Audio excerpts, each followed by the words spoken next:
a topic that people ask me all the time, and I wanted to put it in a way that's very easy, practical. I always want to give you guys practical steps to take amongst anything that has to do with tumble blocks and fear management with tumbling. So, when is it time to quit? Like I mentioned, I get asked this all the time. First, what we're going to do is we're going to reframe this question. And we're going to ask, when is it time to take a break? That's how I want to go into this discussion. So rather than saying, hey, we're going to quit, because quit sounds very indefinite. It's like, and then two, it also sounds like you failed. If you quit something, is like you failed at it, so you're just not going to do it anymore. So we're not going to quit, but we're going to talk about when is it time to take a break. The first step would be to set a potential agreed upon break time. Whether that be the end of the season, that typically is whenever people take a break, is at the end of the season, if they're in cheer, if they're in gymnastics. But then the reason why I specifically said potential, and I put it in italics, is it's not, hey, there's a 100% chance that we're going to take a break. And this is what I mean. As you're moving towards that date, so if today you had this conversation with your kid, they're like, Mom, I just want to quit. Hey, you know what? Let's talk about a time. Let's set a time, a potential time that we agree upon to where we're going to take a break. As you're moving towards that, as all of you know, it ebbs and flows. You have your good times, you have your bad times. You have times where your kid's not doing any skills at all, and they're doing all their skills. So you could be right around the corner from your kid doing the skills that they need to regain the passion, all the things with their cheer, gymnastics, whatever sport they're involved in, with their tumbling. So the potential part of this sentence means that you set a date and say, hey, you know what, at the end of the school year, June 1st, if you still want to take a break at that time, we'll take a break, and I'm not going to fight you on it. We're going to take a break. If you're moving towards that and something changes, or your kid realizes, Mom, I don't want to take a break, that happens often. Now, if you allow your kid to take a break instantly just because they had a bad day, or they're just like, I'm fed up with this, then at that time, you're not allowing them to continue to have the opportunity to keep moving forward, but you're saying, hey, you know what? We're going to stick with this. We're going to continue consuming the content here on Coach Levi's community. If we get to this point, it's like, hey, you know what? We're just going to take a break from this. We're going to step back from the things that we're doing on the community. We're going to take a break from private lessons. At that time, you take the break. Okay, let me go ahead and move on. Once we reach the potential break time, revisit how things are going. So once you get there, maybe you guys get to the point to where, like I mentioned, as you're going through the process, you reach the end of it. It's like, hey, you know what, Mom, actually, I don't need to take a break. Or, hey, you know what, Mom, I'm ready to take a break. Then at that time, you don't make them feel bad about it. You don't question it. You don't continue poking and prodding, saying, well, are you sure? Well, let's just try a little bit longer. Let's wait until XYZ, because that was your original agreed upon date. So once you reach that date, don't take your word back. Then say, hey, you know what? We're going to take a break, which moves us to our next point. If agreed that it is time to take a break, what does that break look like? So it can mean many different things.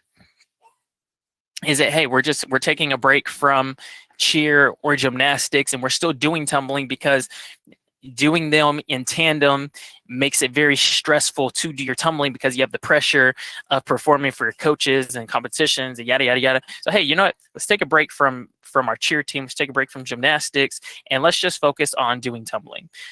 Recreationally, you know, let's just take a recreational tumbling class just to get in the gym still. But we're not just going to completely not do anything at all. Is that what it looks like? Or if your kid is a cheerleader, for instance, is like, hey, you know what? I'm gonna stay in the sport. I'm just gonna do a non-tumbling team. So I'm gonna do a team to where I can still do my stunting, I can still be involved with the sport, but I'm just gonna take a break specifically from tumbling. Does it look like that? Or hey, you know what? I'm gonna do an all-star team. Or I'm sorry, if you are an all-star and the pressure's a lot higher, say, hey, you know what? I'm gonna do school cheer in the community where we're at is not super. It's not a lot of pressure for some schools. So I'm speaking for maybe someone that you live in a community like that. Here in Oklahoma, school cheer is a very big thing. So taking a break from all-star cheer into a school cheer would probably not be the best move if you're in a very competitive state or place with school cheer. Anyways, hopefully I'm getting my point across. What does that break exactly look like? The break's going to look different for everybody. So you and your tumbler, you guys find that out together, what that break looks like. Then, lastly, set an agreed upon time to revisit the break. Once you do take a break, say, I'm going to use June 1st as an example. So let's just say that's the end of somebody's school year. Okay, June 1st, taking a break. Let's revisit this. Let's revisit this right before school starts. So let's revisit this in August, middle of August. From that point until August, do not bring it up. Hey, are you sure you're not ready to get back into cheer? Are you sure you're not ready to take some tumbling? Hey, you know what? I saw on Facebook your tumbling coach, they released some private lesson times. You sure you don't want me to set you up a lesson? Don't do that, because you guys set an agreed upon time to revisit it. Now, if your tumbler, your athlete, is like, Mom, I'm ready to do this, you guys can have that conversation. Or they go out in the backyard and they're like, man, they're doing, because the pressure's taken off of them, man, they're doing their handsprings on their trampoline in their backyard. Or because they're not in the gym, they start missing it. And then they pull out their panel mats and their air track, and you see them actually working on skills and regaining just that passion. We got to allow your athlete to regain that passion for tumbling again. And a lot of times that's what a break does, is it allows the kid time to miss it. And that's a very normal thing. That's a very common thing in anything in life. Sometimes you got to take a step back from something and look at it and say, you know what? Not being a part of that thing, even if it was a challenge,